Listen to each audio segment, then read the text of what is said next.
In this video, you're going to learn how to use Quasar 2, Vue 3 and the Composition API to create this gorgeous app called Moneyballs.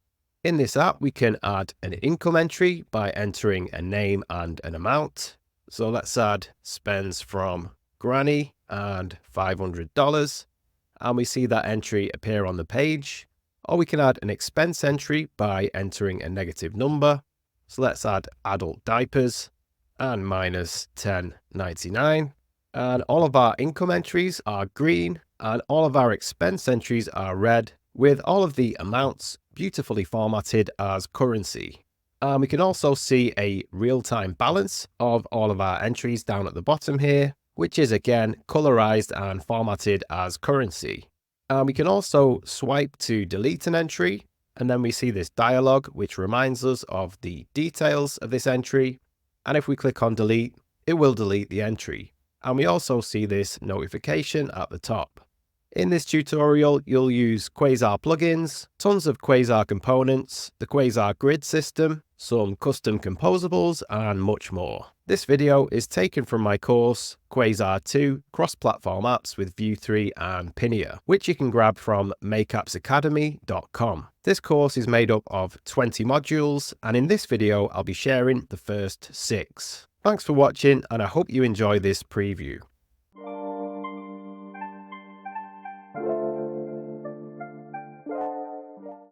Welcome to this course, Quasar 2 Cross-Platform Apps with Vue 3 and Pinia.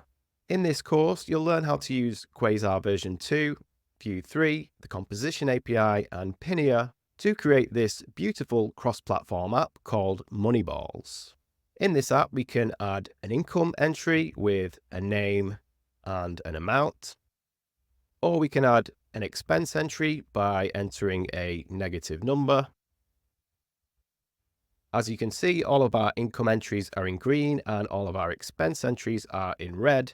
We have this balance bar along the bottom, which always shows the overall balance of all of our entries. We can edit our entries in place by clicking on the name or the amount field. We can mark an entry as paid by swiping right. And we can also see the balance of all of our paid entries down underneath the balance here. We can click on this sort button and reorder our entries. And we can swipe left to delete our entries. Moneyballs also has a settings page with a bunch of different settings. So we can disable the prompt to delete so that when we swipe left on an entry, it's deleted immediately.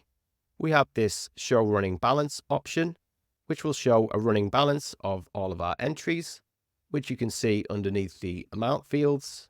We can also change the currency symbol. So I'll change this from $1 to €1, and we see that currency symbol appear everywhere in our app. And we even have a dark mode with a completely different color scheme. And we can allow the user to enable this dark mode explicitly, or we can give them the option to follow the preference of their current device. And if we quit and restart our app or reload the web page, all of our entries data and settings data is maintained. While creating Moneyballs, you're also going to use Pinia setup stores to manage our state and data, a bunch of different Quasar plugins, Quasar directives, 2 custom directives, 4 different custom composables, capacitor plugins, tons of Quasar components, and much more. And we're going to get this app running and working on 5 different platforms: web browser, iOS, Android, Mac, and Windows. For this course, I recommend using a Mac and having a basic understanding of JavaScript, Vue 3, and the Composition API.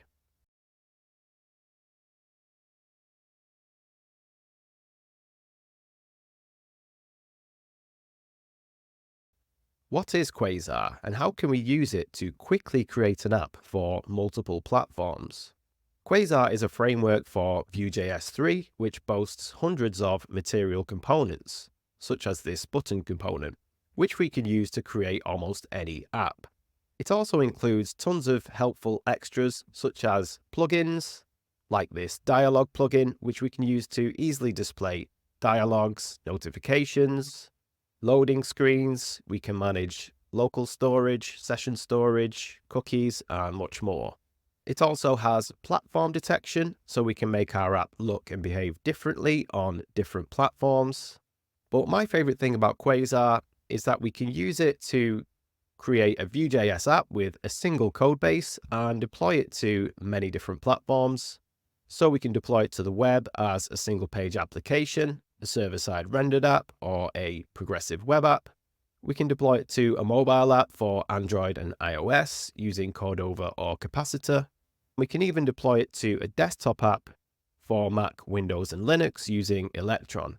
And these mobile and desktop apps can actually be deployed to the various app stores, or in the case of desktop apps, they can be distributed online.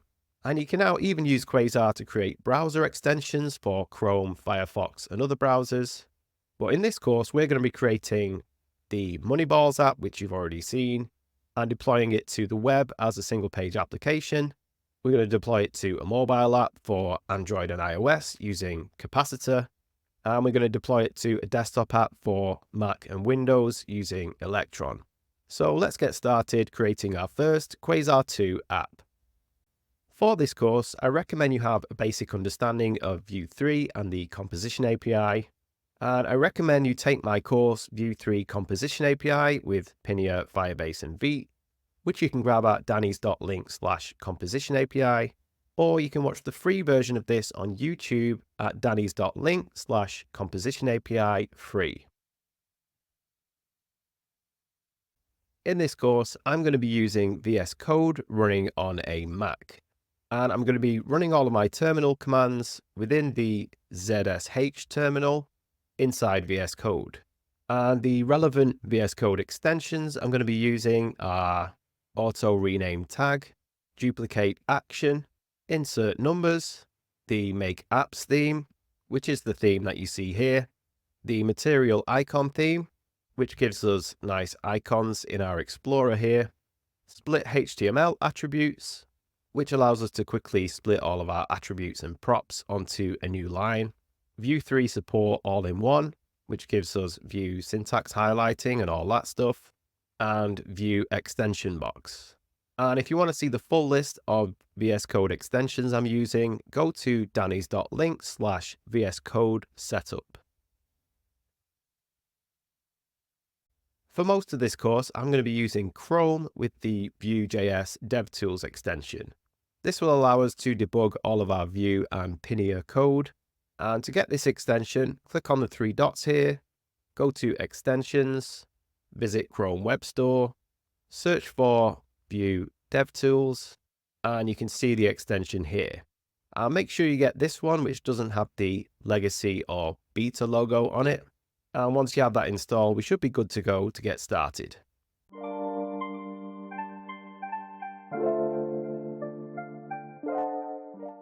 Let's jump over to quasar.dev. Let's go to Getting Started, Installation, Quasar CLI. The Quasar CLI allows us to create, launch, and build Quasar projects on different platforms. And if we scroll down a bit, it tells us we need to have Node.js installed. We can grab this from nodejs.org. And I had some issues with the latest version of Node.js, version 20, while creating this course. So I'm actually going to be using version 18. So if you want to go with version 18, you can go to Download, Pre-built Installer. And then if you go to this drop down, choose 18.20.3, and you can install that there. But I actually use a product called NVM to allow me to have different versions of Node installed at once and be able to switch between the different versions. And NVM is outside the scope of this course, but if you're interested, just Google NVM and go to this GitHub page, and you can learn how to install this and use this here. And if you are going to go the NVM route, I'd recommend you read the documentation very carefully. But once you have Node installed, we can now start creating Quasar projects. And we can use a bunch of different package managers to install Quasar and use the Quasar CLI. But I'm going to be using npm because it comes with Node when you install it. So to install Quasar, we can just run this command. So I'm going to copy that, jump over to my terminal in VS Code and launch that command. And this will install the Quasar CLI globally. And that's now finished installing. And we're now ready to create our Quasar project. We're now ready to create our Quasar project with this command, npm init Quasar. So let's copy that, jump over to our terminal, and you want to make sure you're in the folder where you store all of your projects, which for me is this projects folder. And let's launch that command, npm init Quasar. We want to build an app here with Quasar CLI, so let's choose that with enter. For the project folder, I'm going to use the name Quasar-Moneyballs. For the Quasar version, I'm going to choose Quasar V2, Vue 3, latest and greatest. I'm going to choose JavaScript, and we can create Quasar apps with Vite or Webpack, which are build tools, but Vite is faster, so I'm going to choose Vite 2, stable. For the package name, I'm going to leave the default. For the product name, I'm going to use Moneyballs. I'm going to leave the default description. For the author, I'm going to enter my name. For the Vue component style, I'm going to use composition API with script setup, which is the recommended pattern by both Quasar and the Vue team. For the CSS preprocessor, I'm going to use Sass with SCSS syntax. And we have a bunch of different options that we can add to our project. We can use the arrow keys and spacebar to enable or disable these. I'm going to use spacebar to disable linting, just for simplicity, so we're not spending tons of time dealing with code formatting issues and stuff like that. Although you might want to consider using this in your own projects. And I'm going to enable state management with Pinia with the spacebar, because we're going to be using Pinia in our project. And that's everything. So I'm just going to hit enter, and it's created our boilerplate Quasar project. Install project dependencies. I'm going to choose yes. That's now finished. And if we scroll up a bit, it tells us we can launch our project by running this Quasar dev command. So I'm going to jump over to Finder. I can see the folder it's created here, Quasar Moneyballs. So I'm going to click and drag that into VS Code. I'm going to open up the terminal and run Quasar dev. We now see the basic boilerplate Quasar app running in the browser. Let's take a look at the file and folder structure of a Quasar project. So in the root of our project, we have this index.html file. This is the main HTML file of our app, and this is where our Quasar app will be injected to. And we don't usually need to change this file much, if at all. Next, we have the quasar.config.js file, and we can use this file to configure our app. We can add icon libraries, we can add Quasar plugins to our projects, we can add animations, which we will be using later on, and we can configure build settings for all of the different modes of our app, such as SPA, Electron, and Capacitor. And next we have the public folder. This is where static assets such as fonts and images can be stored. And when we build our app for production, everything in this folder will be copied to the production app without any kind of processing or minifying or inlining or anything like that. So this is a good place to put files which you don't want to be modified in any way in the production app. Next, we have the source folder, which is where we'll be doing most of our work. Within this folder, we have an assets folder. And again, like the public folder, we can place static assets such as images and fonts in here. And the difference is that files in here will be processed by Vite, our build tool, which means that files in here could be minified, inlined, and stuff like that. Next, we have the boot folder where we can create boot files. Boot files allow us to run code before our app even starts. Then we have the components folder where we'll be placing the majority of our Vue components. We have this CSS folder, which contains this Quasar variables SCSS file with variables for our color theme colors. We also have this app.scss file where we can add any global CSS or SCSS to our app. Next, we have the layouts folder, and we have this main layout.vue file. And this file contains the layout for our app. So in this case, it contains the draw on the left-hand side, the header along the top, and this router view component, which is where all of our pages will be loaded, which brings me to the pages folder where all of our pages will be stored. Right now, we just have an error page for when we visit a URL, which doesn't exist. And we have this index page.view, which is the page you see here. Next, we have the router folder where we can set up all of the routes for our app so that we can have different pages and navigate to those different pages.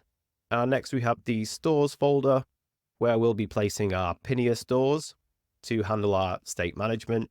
We already have an example Pinia store here. Finally, we have this app.view file, which is the root view component of our app.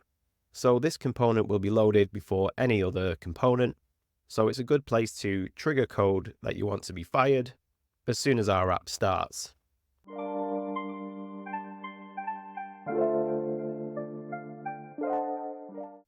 In this module, we're going to get our layout, colors, pages, and navigation all set up so that we have a nice framework from which to build the rest of our app. So let's start by customizing our layout.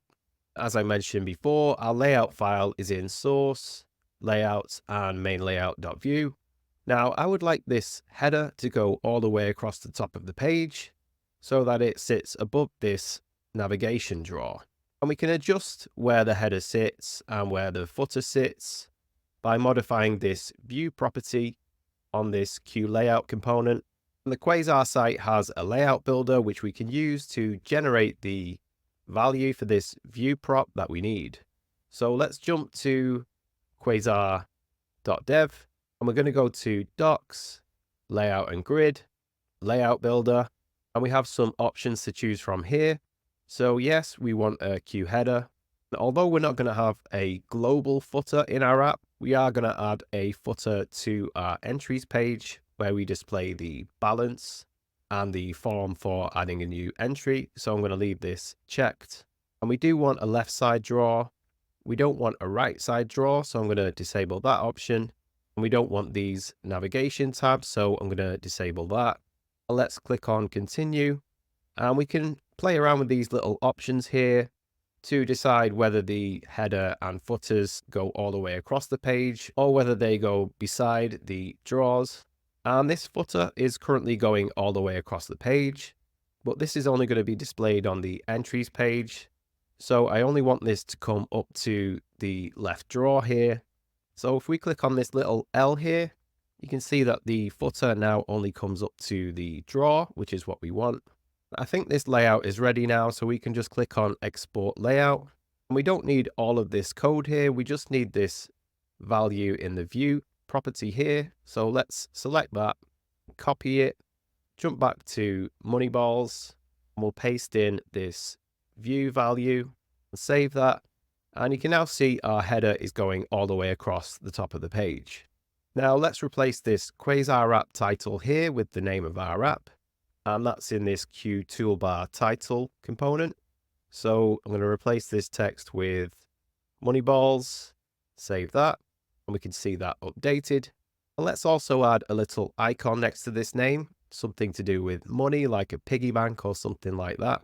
And if we jump back to the Quasar site, and if we jump to the sidebar here and go to view components and icon and scroll down a bit, and we see some basic examples of icons here. Let's click on this view source button and we'll copy this first one here and we'll paste this just before our title here, add a space after it, and let's save that. And we can now see this icon next to our title. But let's replace this icon with an icon that makes sense. And with Quasar, we can use all of the material icons. So I'm just going to Google material icons and jump to the material symbols and icons page. And this drop down under style here, we need to change this to material icons. I'm going to search for money, see what we can find. And we have this savings icon, which looks pretty good with a little piggy bank. So let's click on that. And this code here over on the right, we can use this to change our icon to this icon. So let's copy that code and jump back to this Q icon, which we added. And we can just replace this name prop with the one we just copied. So let's save that. And we can now see this nice little piggy bank icon. And I also want our title and icon to be placed in the center of this header and not over on the left. And if we jump back to the Quasar site and we go to style and identity, positioning, then we can find a bunch of different positioning classes here. And we have this absolute center class, which we can add to absolutely position something into the middle of its container. So let's try this class. I'm going to copy that. And in our Q toolbar title component here, I'm going to create a div with this class. And I'm going to place both the icon and the title inside of that. Save that. And our app title is now in the center of the header. And let's also remove this Quasar V2 bit from the header. And that's here, that's this div. So let's just remove that and save that. And now our header is looking a lot better. Let's change our app's primary color, which is currently this blue color in the header, to a different color. And Quasar does have a theme builder which you can play around with. If you go to the Quasar site, style and identity and theme builder, then you can play around with all of the different colors here and export the CSS variables file. But I'm just going to jump straight to the Quasar variables.scss file in source CSS quasar.variables.scss. And I'm going to jump to this primary color variable. And I'm going to change this to 00695C and save that. And we now see our header change to this nice green color. And let's also give this draw on the left a background color of our primary color as well. And if we jump to the Quasar site, style and identity and color palette, and scroll down, we can see a bunch of different color classes that we can use. And we can also use classes such as text-primary to set the text to our primary color, or bg-primary to set an element to our primary background color. And the same goes for the other types of colors we have in our theme, such as positive, negative, warning, etc. So let's jump back to our code here, our main layout.vue, and let's add a class to our QDraw component, which is our draw component over on the left. And we'll add a class of bg-primary and save that. And the draw now has our primary background color. However, this text at the top is still dark, and so are all of these links here. So let's fix that. Let's jump to this essential links text, which is here. And we'll add a class to this Q item label of text-white. Save that. And that text is now white. And these links here are being spit out by this essential link component. So let's open up that component. That's in source, components, and essential link.vue. And let's add a class to this Q item of text-white. Save that. And these little captions are not white. So let's also add the same class to this Q item label with the caption prop here. So class text-white, save that. And now our layout is looking a lot better. Let's add some pages and routes to our app, because we're going to have two pages, the entries page, where we can add all of our income and expense items and see the balance, and the settings page, where we can change our app's settings. And to set up our routes, we can go to source, router, and routes.js. And we can add our routes to this array of routes here. And you can see it's loading in our main layout file at the path /. And we can add routes for all of our pages in this children array here. And right now the default page is this indexpage.vue, which is this page you see here with this Quasar logo. But let's make this into our entries page.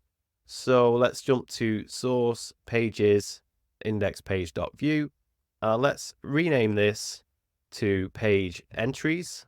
And if we reload our app, it's now broken because the route is still pointing to a file called indexpage.vue. So let's rename that to page entries, save that, and our app is now working again. Now let's edit this page entries page in the pages folder, and we'll get rid of this image here, which is this Quasar logo. And for now, we'll just put the text entries and save that. And let's also delete everything in this script setup block and save that. Now let's duplicate this page and create a page for our settings page. And I'll right click on this page entries.vue file. And because I have the duplicate action extension installed, which I showed you earlier, I have this option, duplicate file or directory. I'm going to click on that, create a file called page settings.vue. And let's open up that file and change this entries text to settings and save that. Now let's set up a root for this settings page. So let's jump back to routes.js. And let's add a comma at the end of this object here and then duplicate that. Get rid of the comma and we'll update the file name to page settings.vue and we'll set the path to settings and save that. So now if we jump to our address bar and go to the path /settings, we're now on the settings page. And if we jump back to the path just /, we're now back on the entries page. So navigating with the address bar isn't that much fun. So let's add some navigation links for our pages to this left drawer. So let's jump back to our layout page at source, layouts, and main layout.vue. And let's change this essential links text to say navigation, save that. Now we can reuse this essential link component for our navigation links, but let's rename this to navlink. So if we go to source components, we can see this essential link.vue component. Let's right click and rename that to navlink.vue. And let's also put this within a folder called nav. So I'm going to create a new folder in the components folder called nav. And I'm going to drag this component into that folder.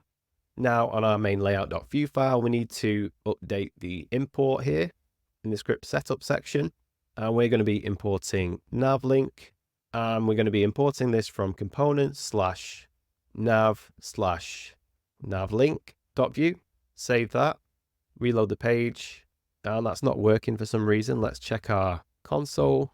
Failed to resolve component essential link. We also need to update the tag name here to navlink as well. Save that, and we now see the links back on the page. And if we scroll back down to our script setup section, we have this links list here. Let's also rename this to navlinks. Save that. Let's scroll back up to this v4 loop here and replace links list here with navlinks. Save that. Let's jump back down to this navlinks array and remove everything except the top two links because we're only going to need 2 links for our app. Save that.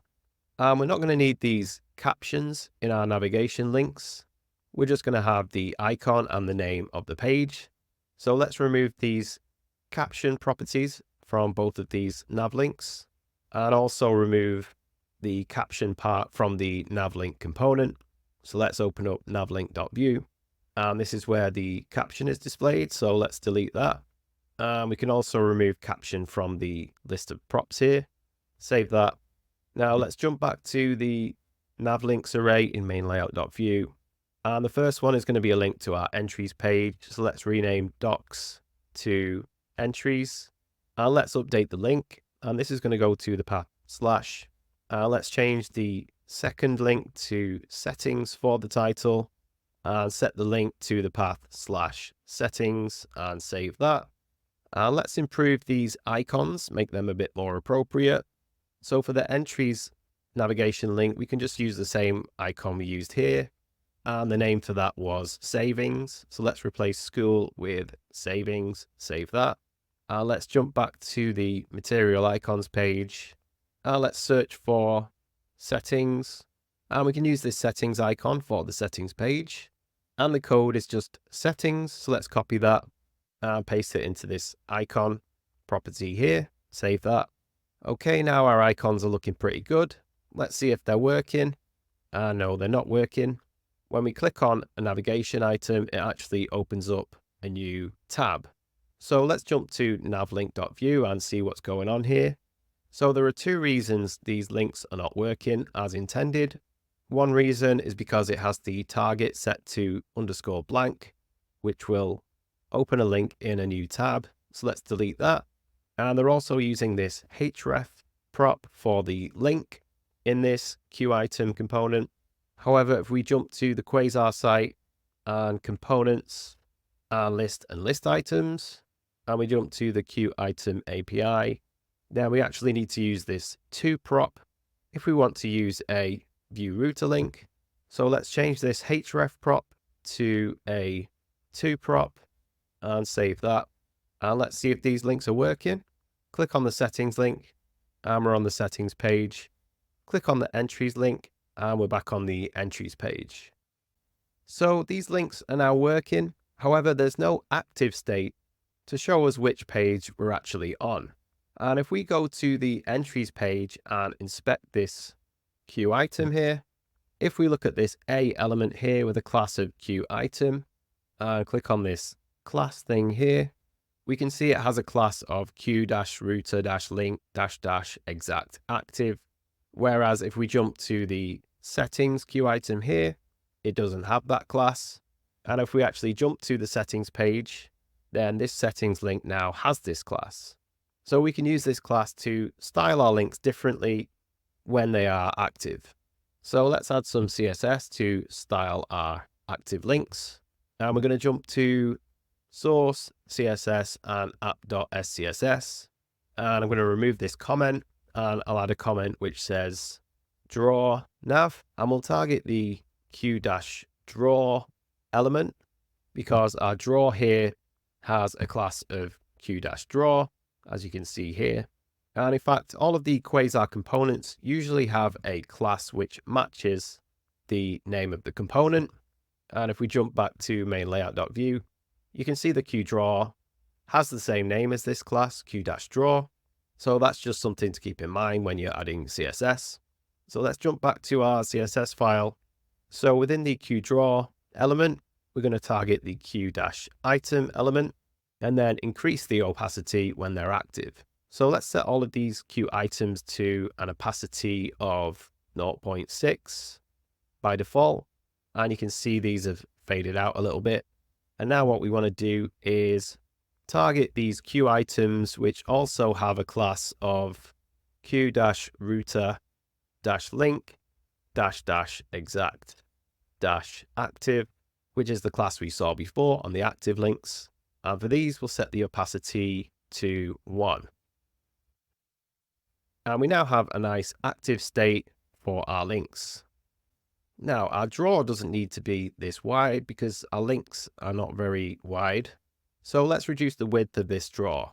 And if we jump to main layout.view and our qdraw component, we can add a width prop to this qdraw, which you can see on the Quasar site. If you go to layout and grid, layout draw and style, we have this width prop here. So let's add this to our qdraw here. We'll add a width prop and let's try 250 pixels, save that. And that looks a little bit better. And also if I reset the zoom on this page and jump to DevTools and set this drop down to responsive, you can see this draw is only shown by default on screens of around 1014 pixels or so and more. And if we go below that, then the draw disappears and can only be activated with this button at the top left. However, I would like to show the draw by default on tablets in portrait mode, such as an iPad and above. And we can actually change this breakpoint. If we jump back to the layout draw page on the Quasar site and behavior, scroll down, we have this breakpoint prop and it says breakpoint in pixels of layout width up to which mobile mode is used. So an old iPad in portrait mode is 768 pixels. So we could set this breakpoint prop to 767 pixels. That way, on a device such as an old iPad in portrait mode and above, we should see the draw. So let's jump back to our code and let's add this breakpoint prop. So breakpoint, and we'll set this to 767 and save that. And if we jump back to our app, reload, and if we play around with this responsive box, we can see that the draw only disappears at around 767 pixels and below, and anything above that, it'll show the draw. So I think our layout, colors, pages, and routes are all ready to go now. So let's get started building the core functionality of Moneyballs.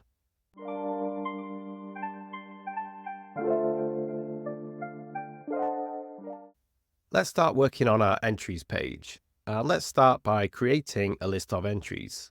Each entry is going to have the name of the entry over on the left, and then the amount over on the right. And we can create these using Quasar's list and list items component. So let's jump over to the Quasar doc site. And we're going to jump to view components, list and list items. And let's jump down to this queue item section, and we'll scroll down a bit. This is kind of what I would like. We could use this to display the entry name over on the left and the amount over on the right. So let's click on view source, and we'll grab all of the code here, starting with this div. Let's jump to our entries page in source pages page entries.view. Let's paste that inside this queue page component. I'll fix the indentation and save that. And everything is in the center because of these flex classes on the queue page component. So let's remove all of those and save it. Let's also remove this style attribute, which is giving the list a fixed width, because we want these to spread all the way across the page. And let's remove all except one of these queue items. So let's collapse all the queue items after the first one, select all of those and delete them and save that. I'm going to select everything inside this first queue item section and just enter the name of a entry. So we could put salary, save that. And then I'm going to select everything inside the other queue item section, put in a random amount. So we could just put plus dollar, let's say $4,999.99. Save that. And I would like a border around our list and separators between each item. So if we jump back to the list and list items page and jump up to the queue list API, we have this separator prop we can use to add separators between each item in the list. And if we jump to style, we have this bordered prop, which we can use to add a border around our list. So let's add these props to our queue list component here. So we'll add bordered and separator, and we can now see the border, but we won't see the separator until we add more items here.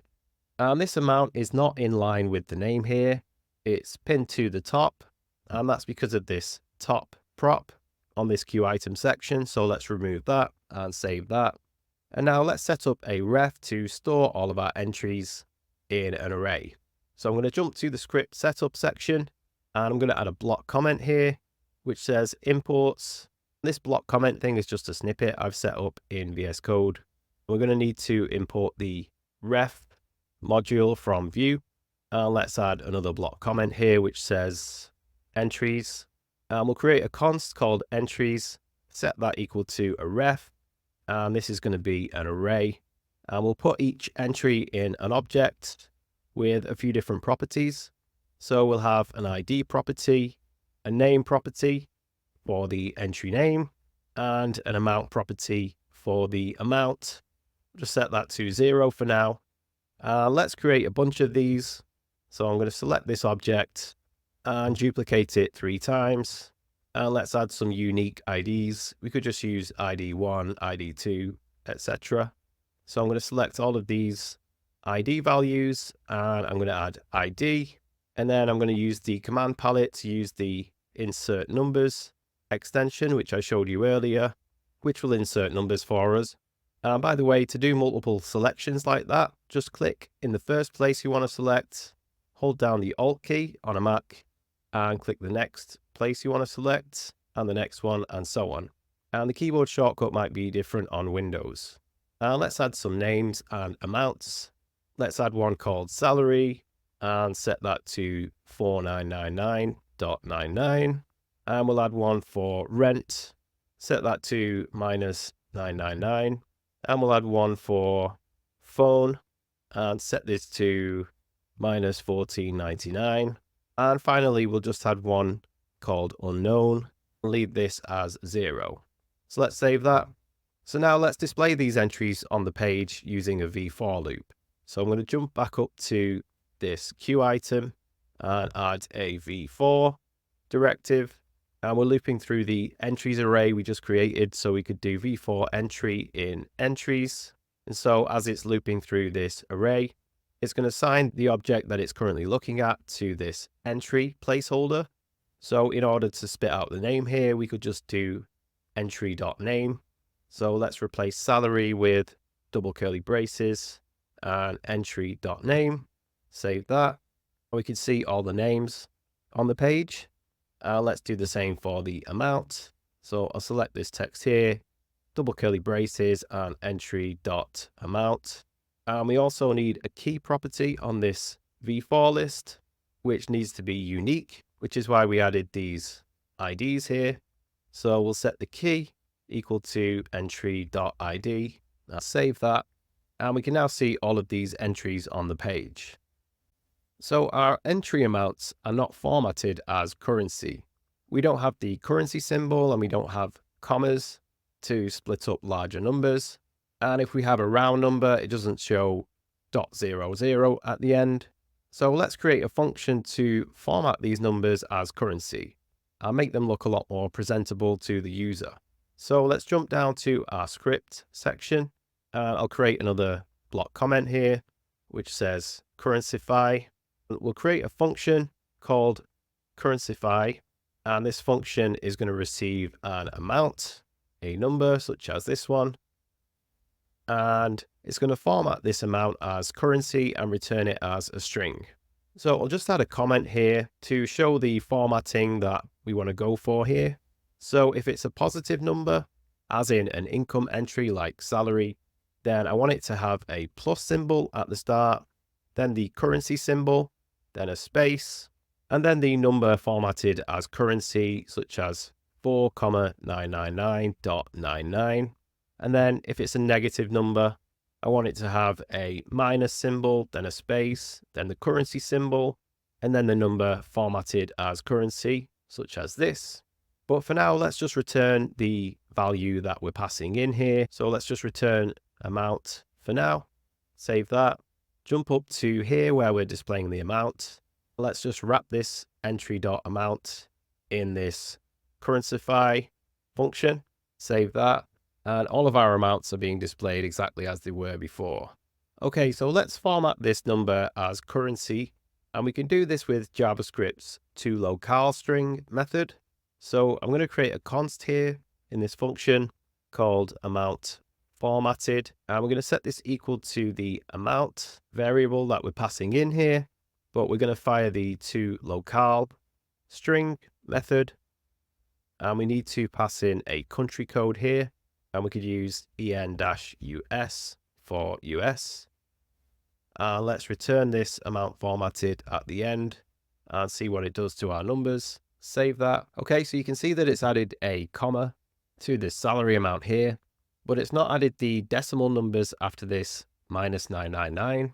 So you would expect to see -999.00. And we can add an options object to this toLocaleString method here. And to make sure it always shows the decimals, we can add a minimum fraction digits property and set this to 2 and save that. And we can now see those zeros after the number. And to make sure that we never see more than 2 decimal places in these numbers, we could also add another option, which is maximum fraction digits, and set that also equal to 2 and save that.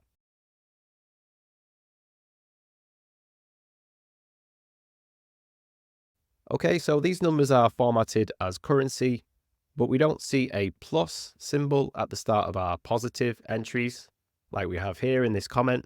So let's add this next. Let's add a variable.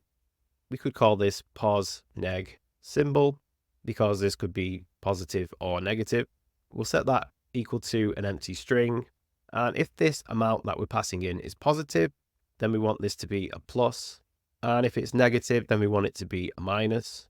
So we could do if amount is greater than 0, set pos_neg symbol equal to plus, else if amount is less than 0, set posneg symbol equal to a minus symbol. And this way, if the number we're passing in is 0, then we won't add either of these symbols. So let's add this posneg symbol to the start of our returned string here. So I'm actually going to cut this amount formatted that we're returning and return a template string with 2 backticks, because we're going to be sticking a bunch of stuff in this return statement here. So first of all, we'll return the posneg symbol, then we'll add a space, and then we'll return the amount formatted. So let's save that. Okay, so we now see the positive and negative symbols at the start of our entry amounts here. However, on negative entries, on expenses, we also see an extra minus symbol here, which doesn't look too great, so let's remove that.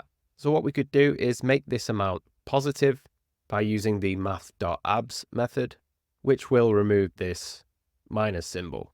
So I'm going to add another constant here called amount positive, and we'll set this equal to math.abs, and we'll pass in this amount that we're passing into this function.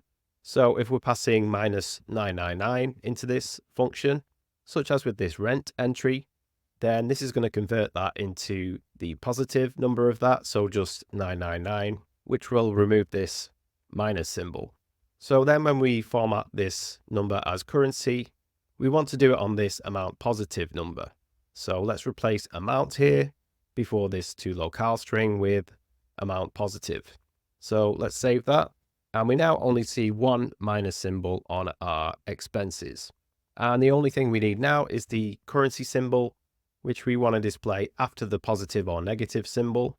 And for now, we're just going to hard code this, although later on in the course, we will give the user the option to change this currency symbol.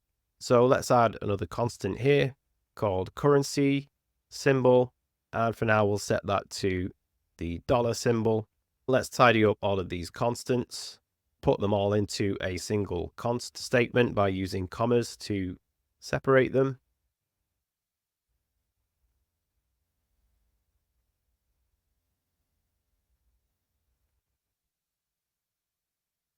And let's stick this currency symbol in between the posneg symbol and the amount formatted. So a space, dollar brackets, and currency symbol. And let's save that. And all of our entry amounts are now nicely formatted as currency. Now we're going to be using this currency formatting later on. If I jump to this other tab with the finished app, you can see we're also using the currency formatting down in this balance widget here, and also in this paid section here. So let's take this function that we created here and make it into a composable that we can reuse in different parts of our app. So I'm going to cut this function and get rid of this currencyfy comment, and we'll jump to source, and we usually put our composables in a folder called use.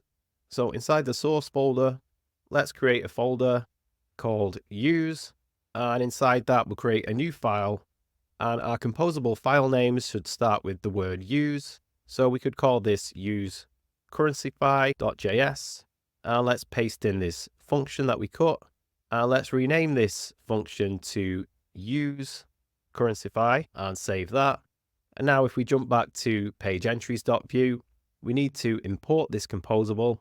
So in our import section here, let's import use currencyfy from source/use/use currencyfy. And we don't actually need to specify the .js, but you can if you want to. And now let's jump up to our amount field here and replace this currencyfy function name with use currencyfy. Save that, and let's see if it's still working. And it doesn't seem to be working. What's going on here? The requested module source/use/use currencyfy does not provide an export named use currencyfy. Okay.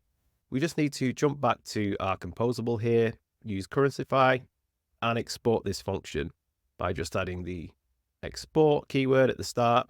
And this will allow other files in our app to import this function. So let's save that and reload. And yeah, the currency formatting is once again working. It would look better if our income entries were green and our expense entries were red. And if we jump to the Quasar docs site and style and identity and color palette and scroll down a little bit. So within our default color theme in our app, we have these positive and negative colors, which are usually green and red, which we could use to style the text in our entries here. And if we scroll down a little bit, so we can use a class such as text-primary to set the text color to our theme's primary color. But we can also use the class text-positive or text-negative to use those positive and negative colors. So let's jump to our page entries page. And one thing we could do is bind to the class attribute on these queue item sections like this. So class, and we could add an array of conditions here. So what we could do is add the class text-positive if entry.amount is greater than 0, or we could add the class text-negative if entry.amount is less than 0. And I'm not sure what's going on with my syntax highlighting here, but I'm pretty sure that's correct. So let's save that. And that's working. We can see on our income entry here for salary, that's green. And then the rent and the phone are red. So we could just copy this class prop and add it to this other queue item section to style the text of the amount fields. So I'll split the attributes with the split HTML attributes extension and paste in that class. Save that. And that's working here as well. However, we're repeating ourselves here on these two different queue item sections. And we're also going to be using this red and green color functionality in other parts of our app. If I just jump to the finished app, you can see we're also using it in the balance bar for the overall balance and for the paid balance. So let's jump back to the current app. So let's put this functionality into a composable instead. So let's jump to our Explorer and the use folder, and let's duplicate this use currencyfy composable. And we'll use the name use amount color class.js. Let's remove everything inside this function and rename it to use amount color class. And again, this is going to receive an amount because we need to know whether the amount is positive or negative in order to return the correct class, text positive or text negative. So what we can do here is if the amount is greater than 0, return the class text-positive, else if the amount is less than 0, then return the class text-negative. Let's save that. Let's jump back to page entries.vue and import this composable.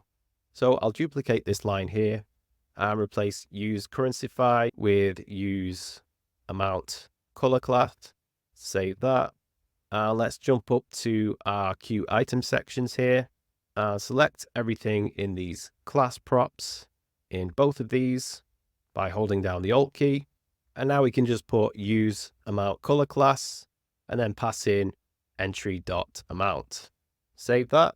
So we still have our green color for the income entries and the red color for the expense entries, but our code is a lot tidier and we can now reuse this composable later on. Let's improve the text of our entries a little bit. First of all, let's make all of the text in our entries bold. And if we jump to the Quasar site and style and identity and typography, then we have a bunch of different text classes we can use for headings and subtitles and body text. And we also have these classes for different text weights. So we can use this text weight bold class to make our text bold. So let's copy that and we'll jump to our queue item sections here and add a class of text weight bold. And let's add the same class to the other queue item section to make the amount bold. And save that. And that looks a lot better. And I'd also like to change the positive and negative colors of our theme. I'm not super crazy about these green and red colors. So let's jump to CSS and quasar.variables.scss. And I'm going to replace the positive color variable with 7EB. 004, and I'm going to replace the negative color variable with D73F01 and save that. And these colors just look a little bit nicer. And let's make sure we're always using the same color when our entry is 0, because on this unknown entry here, we have a slightly different color on the name than we do on the amount. And if we jump back to the Quasar site and go to style and identity and color palette, we have a bunch of different grays that we can use here, because I think gray would be a good color for an entry which is set to 0. And let's use this gray 6 class. So if we jump back to the composable we created before, use amount color class. So if the amount is positive, we're going to return text positive. And if the amount is negative, we're going to return text negative. Otherwise, the amount is 0. So we can just do else return text dash gray dash 6.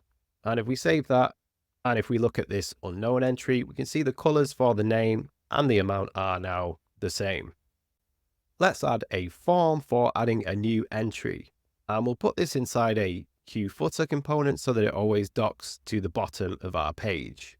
So let's jump to source, pages, and page entries.vue.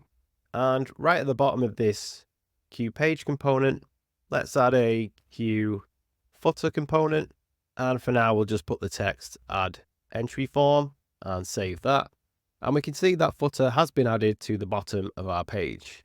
Let's use Quasar's grid system to lay out a form with a name input on the left and an amount input on the right, and a button to add the entry over on the far right.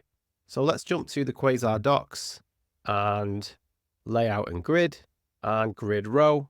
So we can see some simple examples here of how we can lay things out using rows and columns.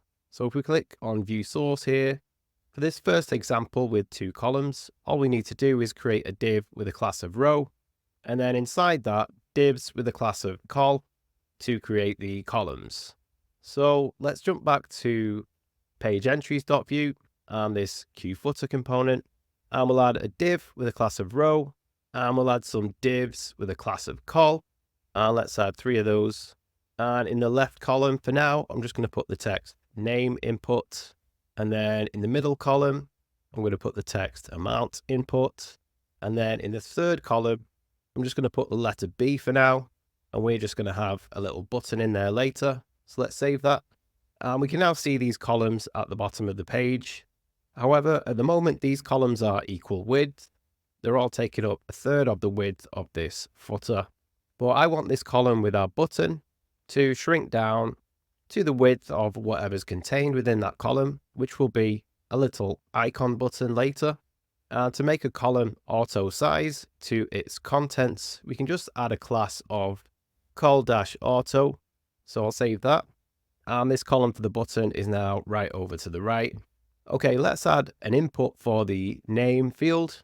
So let's jump back to the Quasar site and we'll go to view components, form components, and input text field. Let's scroll down, and I quite like this outline design here. So let's click on view source and grab the third one down. 1, 2, 3. Copy that. Let's paste that inside our first column here. Let's split the attributes. And for now, I'm going to remove this vModel prop. Let's change the label to name and save that. See how that looks. And it doesn't look great with this transparent background. And if we jump back to the Q input page and the API at the top and style, we can use this BG color prop to set a different background color. So let's add that to this Q input.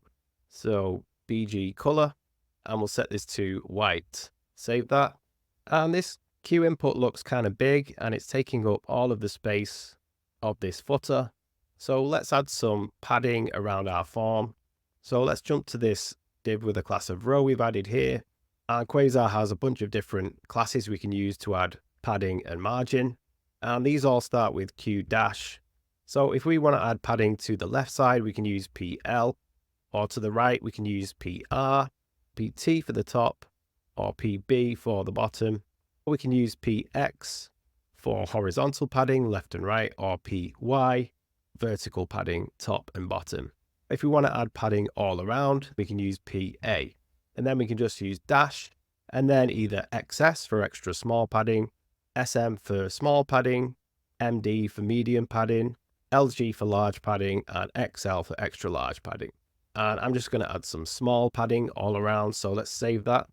And that looks a bit better. When we click into this input, I don't like the way that the label pops up here. So what we can do is actually change this label to a placeholder, save that. And now this placeholder will actually disappear when we start typing. And I'd also like to make this input a little bit smaller. So if we jump back to the Quasar site and view components, form components and input text field again, and then go to style and scroll down, we have this dense prop we can use to make the input take up less space. So let's add this prop as well to our Q input, save that, and this is now looking a lot better. So let's copy this Q input and make another input for our amount field. So I'll copy this Q input and paste it into this second column, change the placeholder to amount and save that. Now I want the text in the amount field to be aligned to the right. And if we jump back to the Quasar typography page and scroll down, we have these CSS helper classes we can use, such as text-right to align text to the right, and a bunch of others. Well, let's try this text right class on this Q input. I'll copy that and add it to this Q input, save that, and it's not working. The text is still not aligned to the right. And that's because what we need to do is actually add a class to the underlying input element, which is in this Q input component. And if we jump back to the Quasar site, view components, form components, and input text field, and style, we have this input class prop, which we can use to add classes to the underlying input tag.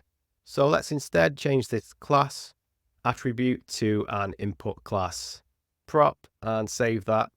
And the text is now aligned over to the right. And we only want to allow numbers in this field and not text characters. So let's give this Q input a type of number and save that. And we can now only type number characters into this field. However, you'll notice when we use this stepper, it will only allow us to go up in whole numbers. We can't go up in decimals. But because this field is going to be for currency, for money, then we need to allow the user to increment in decimals. And to do this, we can add an attribute of step to specify the number that this stepper should step up by or step down by. And we want to set this to 0.01, save that. And now if we use this stepper, it allows us to go up in 2 decimal place increments. And notice how the text in this input is squished right up against this stepper. Well, we can actually fix that with a little CSS hack. So let's jump again to CSS and app.scss, and I'll add a comment here which says number inputs. And what we can do is we can target the input element, and then within the input element we can use double colon, and then we can target the WebKit outer spin button, and we also want to target the WebKit inner spin button. And this will allow us to actually select these buttons that the spinner is made up of. And so we can just give this a margin left, set that to 10 pixels, save that. And we now have a 10 pixel gap between the spinner and the field, which looks a lot better. Okay, now we just need a little button over on the right here in this third column. So I'm going to jump to the Quasar site and view components and buttons and button. And I'm going to jump down to round buttons, and we'll copy this shopping cart example. So we'll click on view source and copy the code for this first button. Jump back to page entries.view, and we'll paste this button into our third column, split the attributes, save that. Let's change the icon on this. So let's once again jump to the material icons page and change this drop down here to material icons, and we'll search for add. And this button looks pretty good, so let's click on that and copy the code, which is just add. Let's change this shopping cart name in the icon prop to add and save that. And we now see this add button. And all of our columns are kind of squished together at the moment. So let's add a bit of gutter to this row, which will put a little bit of space between each column. So if we jump back to the Quasar site again and go to style and identity and go to layout and grid, scroll down to this second set of examples here. And I quite like the amount of spacing in this third example. So let's click on view source and look at the third example, which is here. So we just need to add a class to the row, such as q-col-gutter-sm. So let's copy that, jump up to our row, and we'll add that class here and save that. And we now have a nice little bit of space between our fields and our button. Okay, let's add a balance bar above this form in the footer, where we can display the balance of all of our entries so that we can actually keep track of our spending. So again, we're going to use the grid system to display the word balance over on the left and then display the actual balance over on the right. So let's add another row above this row with our form. So a div with a class of row, and then we'll add two divs with a class of col. And in the first column, we'll put the word balance and a colon. And then in the second column, we'll display our balance, and I'll just hard code this for now. So I'll do plus 3,999 and .00. Let's save that. And the background here is currently green because by default, the QFooter component will have the background color of our primary color, which is this green color. But we can override this and make the QFooter transparent. And then we can just add the green background color to the form, which we added before. So let's jump to the QFooter component here. And as well as all the different color classes, such as bg-white or bg-primary, we can also add a class of bg-transparent to make an element completely transparent. And now we can just add a class to our form here of bg-primary to give the form our primary background color. And now we can't see the text that we've added here because it's white. So let's add a class to each of our columns here of text-gray-7 to give this text a gray color. Let's also make this text bigger. And if we jump back to the Quasar typography page, we have all of these different headline classes we can use. So let's use this text h6 class here to make this text a little bit bigger. So let's add that to each of these columns and save that. And this text is now a little bit bigger. Let's align this amount text over to the right. So let's add a class to this second column of text-right, which again is one of the classes from the typography page down here. Let's add some padding to this row so the text isn't right over in the corners. So I'll jump to the row and we'll add some padding to the left and right with q-px. And let's add a medium amount of padding on the left and right. And then on the top and bottom, we'll add a little bit less padding. So we'll do q-py-sm for small, save that. And I'd also like to add a drop shadow to the top of this balance widget. And if we go to the Quasar site and style and identity and shadows, then there's a bunch of different shadow classes we can add to our elements. And I want the shadow to point upwards. So let's scroll down to shadows pointing up. And this one looks pretty good here. So let's add this class of shadow up 3 to this row, save that. And we now have this nice drop shadow. And the text is kind of closer to the bottom of this row than the top. And if we inspect this row element, which is here, we can see that for some reason it's slightly overlapping with our green form down here. So just to offset that, I'm going to add a little bit of bottom margin to this row as well. So I'll add q-mb for margin bottom -sm and save that. And this is looking pretty tidy now. But we now have more padding at the top of this add entry form than the bottom. So let's see if we can fix that. Let's jump to the row with our form. And instead of adding this small padding all around, let's just add this to the left and right and to the bottom. So we could add q-pb for padding bottom-sm, save that. And now everything down here is looking neat and tidy. So while we're here working on this balance widget, let's create a computed property which will actually calculate the balance of all these entries and display it here. So let's jump back to pageentries.vue, and we're going to need to import the computed module from Vue. And let's add a block comment here which says balance, and we'll create a constant called balance, set that equal to a computed property, add our callback. And so what we want to do is add all of these amount fields together. And there's a couple of ways we could do this. One way we could do it is we could start with 0. So we could create a variable called balance, set that equal to 0. Then we could loop through our entries array, adding all these numbers together. So we could do entries.value.for each and add the callback. And we'll use entry as the placeholder. So this is going to loop through each entry.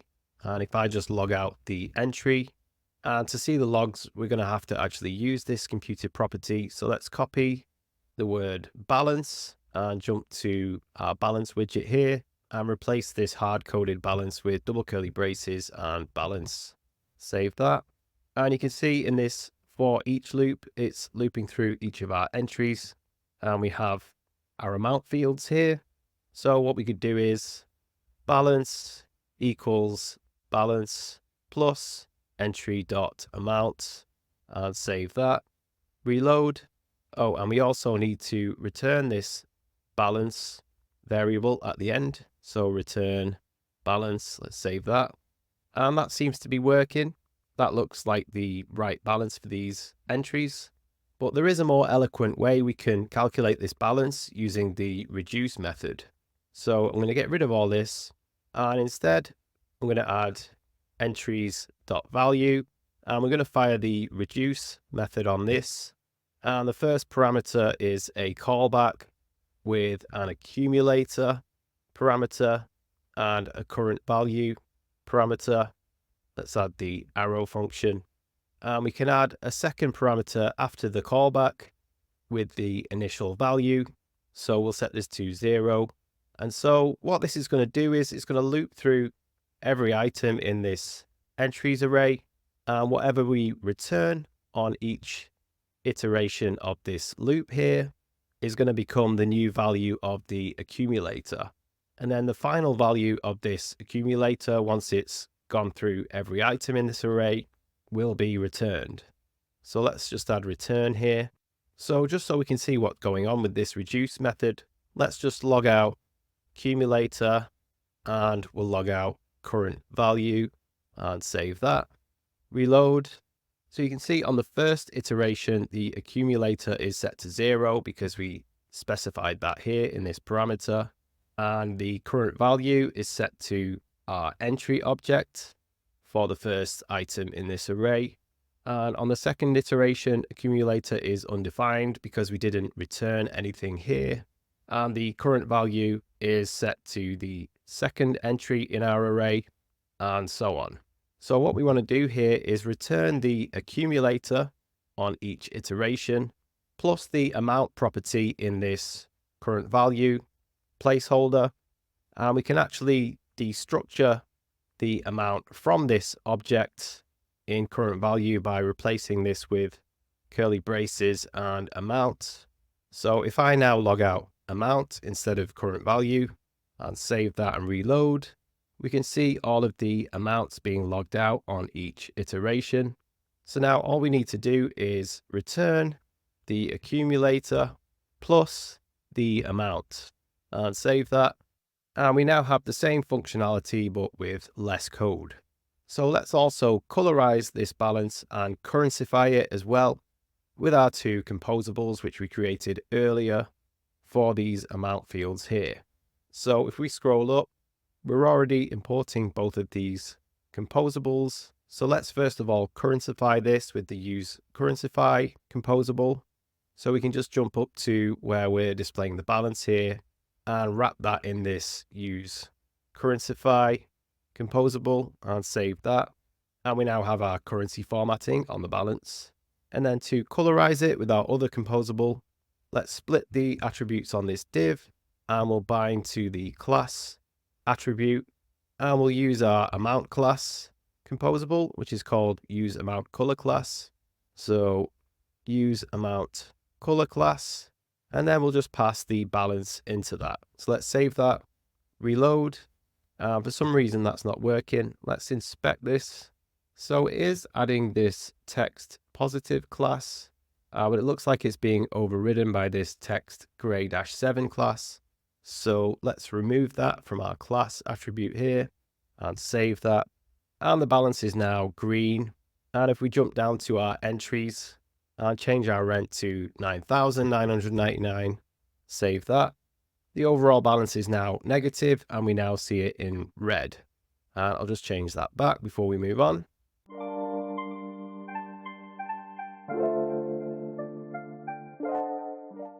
In this module, we're going to set up our add entry form down here so that we can actually use it to add a new entry to our list of entries.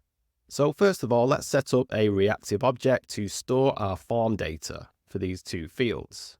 So let's jump to source, pages, and page entries.vue and jump down to the script section. Let's add another block comment here, which says add entry. And we need to import reactive from Vue. So let's add that to our import here. Let's set up a new const called add entry form. Set that equal to a reactive object. And we need a field for the name. Set that to an empty string and a field for the amount. And we'll set that to null. Let's save that.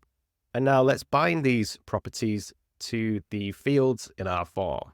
So let's jump up to the form, which is here. And then on the Q input for the name, I'll add a V model, set that equal to add entry form dot name. And I'll copy that and also add a V model to the Q input and set that to add entry form dot amount. Now let's save that and see if this is working. So if we jump down to this reactive object and stick something in the name field, we can see it appear in this field. And if we set the amount to a number, we see that appear in the amount field. So let's set these back to null and an empty string before we move on. Let's add a method to be fired when our form here is submitted. And first of all, we need to change this div here that our form is currently contained within to a QForm component, because if we jump to the Quasar docs and view components, form components, and form and events, we can add this at submit event to a QForm component to make it easier to submit our form. So I'm just going to split the attributes on this form and change the div to a q-form. Save that. Hopefully that doesn't change the styles, and it hasn't. And now let's add this submit event to this form. We'll trigger a method called add entry. Let's jump down to the bottom and let's add this add entry method here. So const add entry equals an arrow function. For now, I'll just log out add entry. And in order to make our form submittable, we need to make this button here a submit button. So let's jump up to that button, which is here, and we'll just add type equals submit and save that. And let's see if this is working. So I'll just show the console. And if I click on the plus button, we can see add entry being logged out.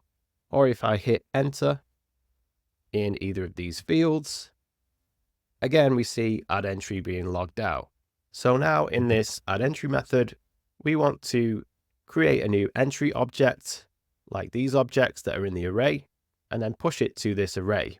So let's jump down to our add entry method and we'll set up a constant called new entry, set that equal to an object. And this is going to need an ID property, a name property, and an amount property. And we can get the name and amount from this add entry form reactive object.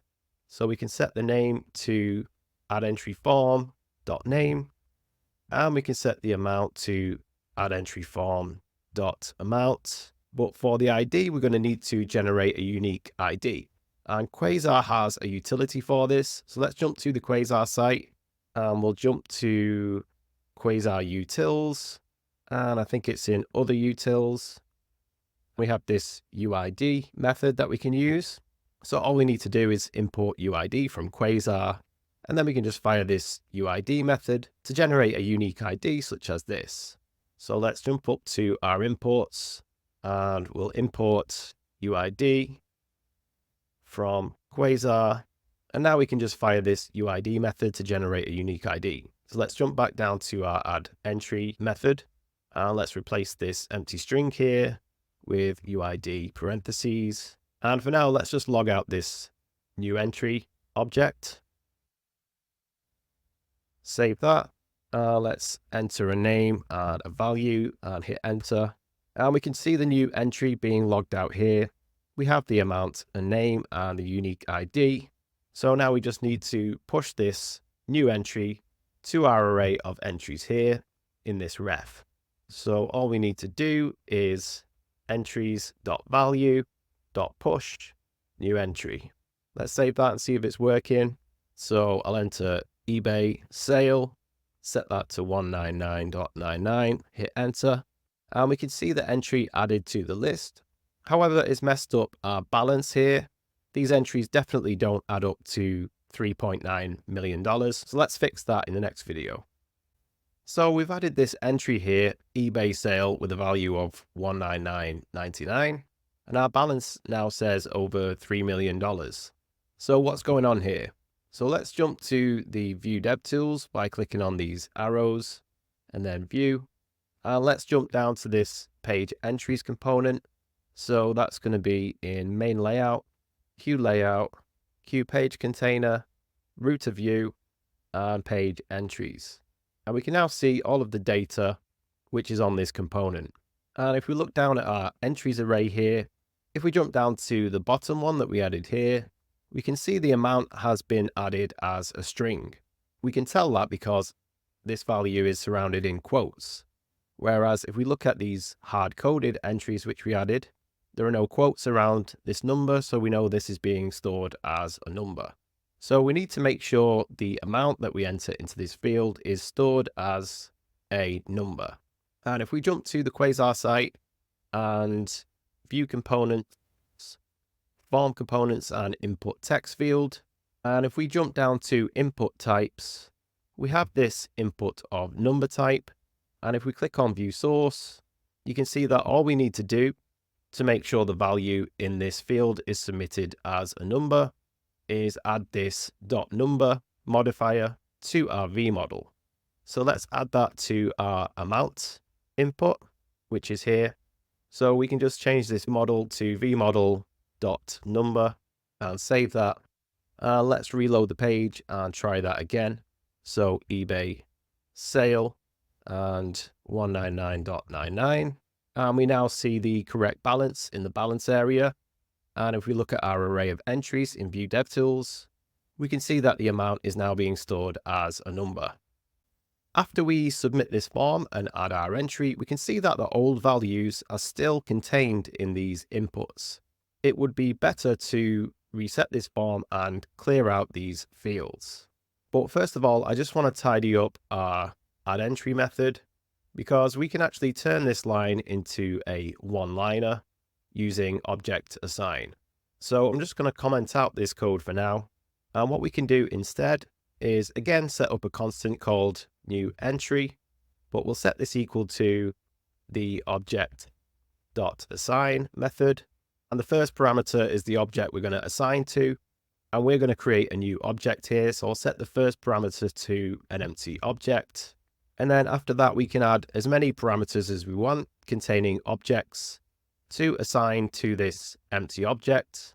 So first of all, we'll assign the add entry form object to this empty object, but we still need the ID property. So let's add another parameter with an object where we just set the ID property to UID parentheses. And let's remove these comments and save that and make sure that's still working. So eBay sale 199.99. And yeah, that's still working. So now let's reset this form after the entry is pushed to the array and clear these fields. So let's create another method here called add entry form reset. Set that equal to an arrow function. For now, I'll just log out reset. And let's call this method after the new entry is pushed to the array of entries. So add entry form reset. Let's save that, make sure that method is being fired. And yeah, that method is being fired. So how can we reset this form back to its original state with a name set to an empty string and the amount set to null? Well, one thing we could do is just set add entry form dot name back equal to an empty string, and then set add entry form dot amount back to null. And this will work, hopefully. Yeah, both of these fields were reset. However, we can actually do this without having to retype name and amount. What we can do is set up a default object for our form, and then assign that default object to this add entry form reactive object when the page is loaded. And then when we reset the form, we can simply reassign that default object to this reactive object again. And if that doesn't make sense, it soon will.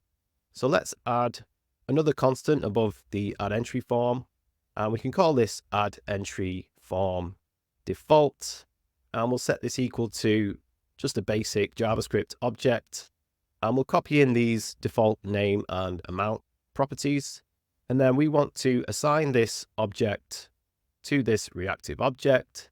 So what we can do is actually get rid of these properties and use the spread operator with ...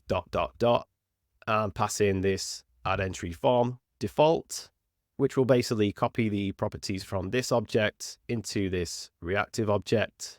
And then when we reset the form, we can simply reassign this default object to the reactive object again to set the properties back to these properties, thus resetting the form. So let's get rid of everything in add entry form reset. And instead we can just do object.assign. And we want to assign to this add entry form reactive object. So that's the first parameter. And the object we want to assign to it is this add entry form default object. So for the second parameter, we can just put add entry form default. So let's save that and see if that's working. Stick something in the name and the amount field, and everything's working. It's added our entry and reset the form as well. But now our code is a lot tidier. So after the user types in an entry and an amount and hits enter or clicks the button, if they then want to add another entry, they have to go down and click back into the name field. Well, the user might want to add a lot of entries at once, so it would be better if this name input field is refocused after the user adds an entry, so they can keep on adding entries quickly. If we jump back to the Q input page on the Quasar site and jump up to the API and jump to methods, we can fire this focus method on a Q input to focus that input. So let's do that now. But in order to do this, we need to add a ref, a template ref to this name Q input. So let's jump up to that Q input, which is here, and we'll add a ref. And we could call this name ref. And we also need to set up a ref for this in our script section. So at the top of our add entry section, I'll set up a constant with the same name ref, set that equal to a ref with a value of null. We can now access this Q input using this constant. So if we jump down to our add entry form reset method where we're resetting the form, we can just fire name ref dot value and then fire that focus method. Let's see if that's working. So add a name and an amount and hit enter, and that's working. We're back in the name field and we don't need to click into it again. So we can keep on adding entries really quickly and more conveniently.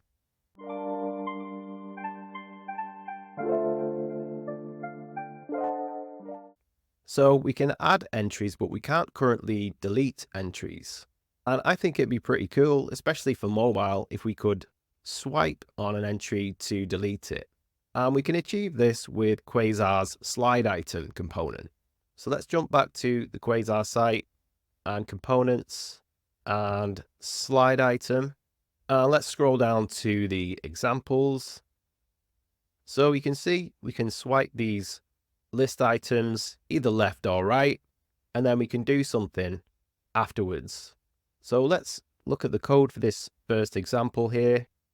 We can see that these queue slide items just wrap around a queue item, and we're using queue items for our entries.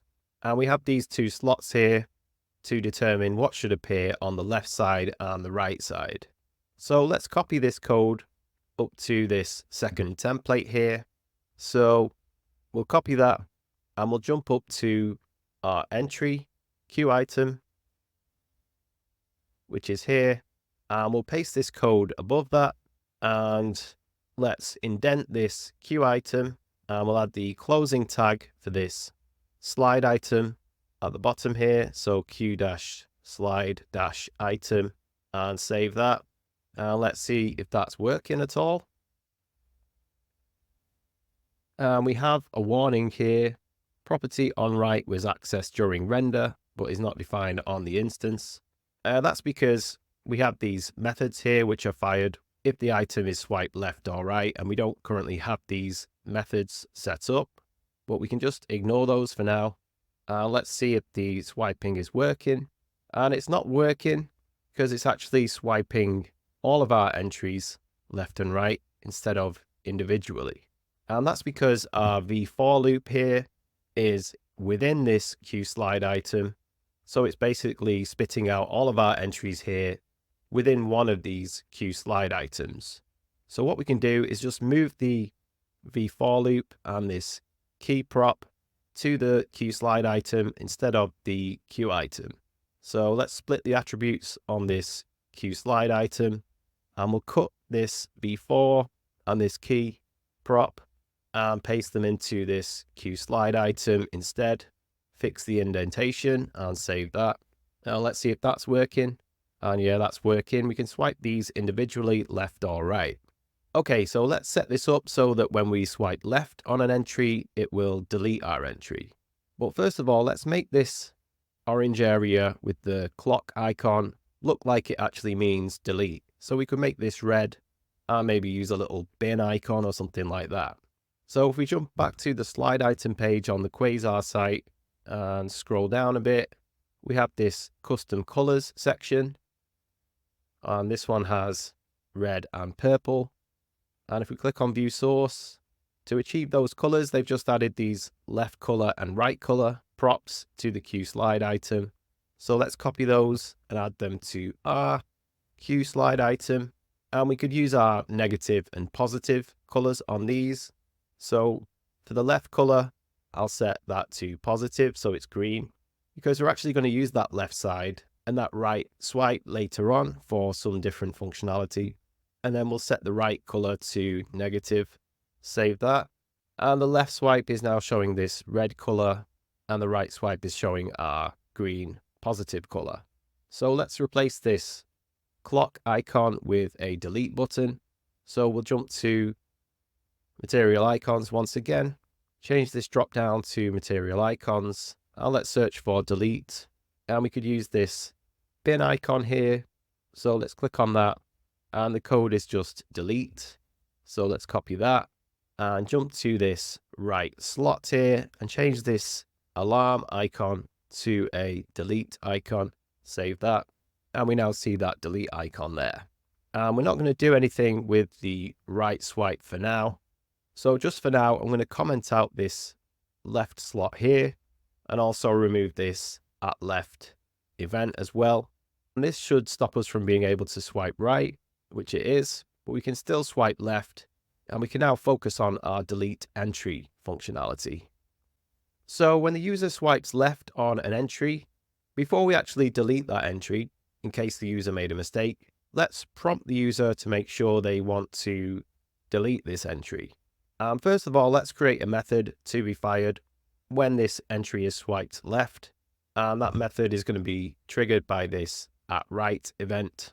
So let's rename this to on entry slide right. Let's create this method. So jump down to the script section and we'll put slide items. And let's create this method. So const on entry slide right equals an arrow function. Let's just log something out. Make sure this is working. Reload, swipe left on an entry, and we can see right being logged out. So let's use Quasar's dialog plugin to display a dialog to prompt the user to confirm they want to delete this entry. So let's jump to Quasar, and we're going to jump to Quasar plugins, dialog. And if we scroll down to the examples, we have this confirm dialog, which we could use.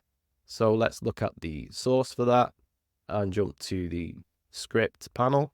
And we can see the code for the confirm dialog here. But before we can use this dialog plugin, we need to install it, which it tells us here in the installation steps. So we need to add the dialog plugin to the array of plugins in the Quasar config file. And the Quasar config file is in the root of our project here, quasar.config.js. Let's just search for plugins, and we can see the Quasar plugins array here. We just need to add dialog to that, and we can now use this dialog code. So let's jump back down to this confirm dialog and copy this queue.dialog method and jump back to page entries.vue, and we'll paste that into this on entry slide right method. So let's see if that's working. We'll save that and reload, swipe on an entry, and that's not working. $Q is not defined. Okay, if we jump back to this example here, we also need to import use Quasar from Quasar and assign that composable to a constant called $Q. So let's jump to our imports, and we'll also import use Quasar from Quasar. I'll add another block comment here which says Quasar, and we'll create a constant called $Q, set that equal to use Quasar. Let's save that, see if it's showing a dialog. Reload and swipe on an entry, and that dialog is now appearing. Let's customize this a little bit. So let's jump back down to the dialog method. We'll change the title to delete entry, and we'll change the message to delete this entry ? And we're not going to need this on dismiss method, so I'll get rid of that. And we only need one of these on OK methods. These are fired when the OK button is clicked, so I'll get rid of one of those as well. And for now, we'll just uncomment these logs to make sure they're working. So if we click on cancel, we can see cancel being logged out. If we click on OK, we can see OK being logged out. And I also want to customize these buttons a bit, maybe make this OK button say delete and make it red. And I'd also like the text to be in lowercase. And if we jump back to the dialog plugin and jump up to the API and methods, and this is the method we're using here when we fire queue.dialog, this create method. So we can see all of the available options in here. And we have this OK option where we can use all of the props that are available for the queue button component. And we have the same for the cancel button as well. So what we can do here is add an option called OK, set this to an object, and the queue button component has a label prop, so we can set the label on this button. Let's set this to delete, and the queue button component also has a color prop, and let's set this to negative, so we have a red button. And the queue button component also has a no caps prop to prevent the text from being in uppercase, so we can set that to true. And let's add a comma after this OK object and set up another object for the cancel button. And I'll leave the label as the default so we can get rid of that. The default is just cancel. And we'll set the color to primary, our app's primary theme color. Let's save that and swipe on one of these entries again. And this looks a little bit better now. Having this red button makes it quite clear that clicking it can do something dangerous. which is better for the user. Okay, so let's handle this cancel button first. And if the user clicks cancel, we don't want to delete the entry, but we do want to reset this slide item back to normal. Otherwise, they're stuck like this. And if we jump back to the slide item page and events, you can see this left and right event that we're using on these actually returns this details object, which contains this reset method, which we can call to reset the component to its initial non-slided state. So what we could do here is grab this details object. We could get this reset method from details.reset, or we can just destructure this object by using curly braces and just grab the reset method directly. Now we can just call this method when the user clicks cancel to reset the slide item back to normal. So in this onCancel method, we can just fire reset parentheses. This should hopefully reset the slide item. So let's see if this is working. I'll swipe on an entry, click on cancel, and it's been reset back to normal. Okay, so when the user swipes on an entry and clicks on delete, let's actually delete the entry. So in this onOK method here, let's trigger a method called delete entry. Let's create that method down here. So I'll add a block comment which says delete entry and set up this delete entry method. And I'll just log delete for now. Let's reload, swipe on an entry, click on delete, and we can see that's being logged out. However, now we're a little bit stuck because we don't have the ID of the entry we want to delete or the index of the entry that we want to delete.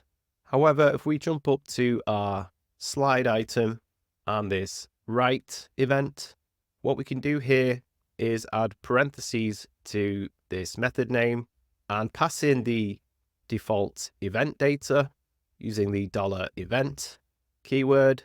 And so this will pass down the default object from this event containing the reset method.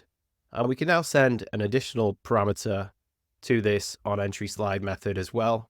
So we could pass in the entry ID like this. And then if we jump down to the onEntrySlideWrite method, we can receive this parameter here. Let's call it entry ID. And then we can pass this entry ID to this delete entry method as well, entry ID. And we should now have access to this ID here as well. So entry ID. Let's log this out, make sure it's working. Entry ID, save that, and swipe on an entry, click on delete, and we can see the ID being logged out. And if we do a different one, we see a different ID being logged out. So now that we have the ID in this delete entry method, we can use that to find the index of the entry we want to delete, i.e. the position of the entry in this entries array using JavaScript's findIndex method. So what we can do here is grab our entries at entries.value and trigger the findIndex method. And this is going to look at each of our entries. So we could use entry as the placeholder. And we want to return the index of the entry where the entry.id property is equal to this entry ID that we're passing in. Let's assign this to a constant called index. Let's log out this index, make sure that's working. So if we swipe on the first item, it should return the index 0, which it does. And if we swipe on the third one, it should be the index 2. So this is working. So now we can just use the splice method to remove this entry from the entries array. So we can do entries.value.splice. We want to remove the item at the position of index. And the second parameter, we want to specify the number of entries we want to delete. And we only want to delete one. So we can just put 1 for the second parameter. Let's see if this is working. Reload, swipe on an entry, click on delete, and the entry is now deleted. So after the user swipes on an entry, they can no longer see the details of the entry they just swiped on, because all they can see is this red. It would be good to remind the user of the details of the entry they're about to delete. We could do that in this dialog. We can actually display HTML in these dialogues. So we could actually do something really nice here with different colors and text styles and all that. So to enable the display of HTML in a queue dialog, we can just add another option here. I'll add this after the persistent option. We can add the option HTML and set that to true. And now we can actually display HTML in our message. So I'm actually going to turn this into a template string so we can inject variables and stuff into this later on. And we can now actually display a div in this message. Let's add a class of text weight bold to make this text bold. And for now, let's just put some dummy entry details in here. So we could put rent and then colon. And then we could do, say, minus $1,999.99. Let's save that and see if that's working. Swipe on an entry and we can see that there. Let's add a little bit of margin to this div. So I'll add another class here of q-mt for margin top -md. Save that. Swipe. And this looks a little bit better. And now we can actually display the real details of the entry they just swiped on down here. However, we're currently only passing the entry ID to this onEntrySlideWrite method, and we're going to need the name and the amount. So if we jump back up to our slide item, which is here, instead of just passing the entry.id, let's pass the whole entry object in here and jump back down to this method. Let's change this parameter to entry as well. And our delete entry method down here is only expecting the entry ID. So let's change this to entry.id. Now we have access to all of the entry details of the entry they just swiped on. So we have the name at entry.name and the amount at entry.amount. So let's inject these here. I'll select the word rent, replace that with $ curly braces, and we'll spit out entry.name. Let's do the same for the amount. Delete that, $ curly braces and entry.amount. Let's save that. Reload. So this first entry has salary for the name and $4,999.99 for the amount. And we can see those values here. And now let's currencyfy this amount with the composable we created before. And we're already importing that into this component here. So we can just jump to the dialog message and just wrap this entry.amount in our composable. So use currencyfy parentheses around the entry.amount. Save that and reload. Swipe on an entry. This is now currencyfied. And if we swipe on a different one, we see the values for that entry here. And let's also use our amount color class composable to display this text in the right color as well. So this div that we're displaying in our message, we could just inject the use amount color class composable here and pass in the entry.amount. And we should now see this text in the correct color. So if we swipe on a positive entry, an income entry, we see the text in green. And if we swipe on a negative entry, an expense entry, we see the text in red. And let's just make sure we can still delete an entry. And yep, that's still working. Finally, let's use Quasar's Notify plugin to display a notification after an entry is deleted. So let's jump to the Quasar site and Quasar plugins and Notify. Let's scroll down to the examples. And we can see a basic example here. Let's look at the installation. Again, we need to add this Notify plugin to our list of plugins in the Quasar config file. So let's jump to quasar.config.js and add this Notify plugin. Save that and scroll down. And it tells us how to use this inside of a Vue file. And we're already importing the use Quasar composable. and assigning it to this constant. So we should be able to use this now by just using queue.notify. So let's copy that and jump back to pageentries.view and our delete entry method. And after the entry is deleted, we'll show this notification. Let's change the text to entry deleted and save that, see if that is working. So reload the page, swipe on an entry, click on delete, and we see this notification. However, it's kind of in the way of our name and amount fields. So let's see if we can move this notification to the top of our app. So I'll jump back to the notify page and I'll jump down to positioning. And we have a bunch of different positioning options here. And this one shows a notification at the top, which is better. So let's look at the view source for that. So this is that up button. It's firing a method called showNotif and passing in this value top. So if we jump to the script section, we can see this showNotif method here. And you can see when they fire the queueNotify method, they're actually passing in an object here with a bunch of different options. So we can just add an option called position, set it to top to display the notification at the top. So let's jump back to this queueNotify method. And it looks like the message needs to be in a message property. So let's pass an object to this queueNotify method instead. We'll add a message property, set that to entry deleted. And we'll add a position property and set that to top. So let's save that and see if our notification is now at the top. Swipe on an entry, click on delete, and we now see this notification at the top.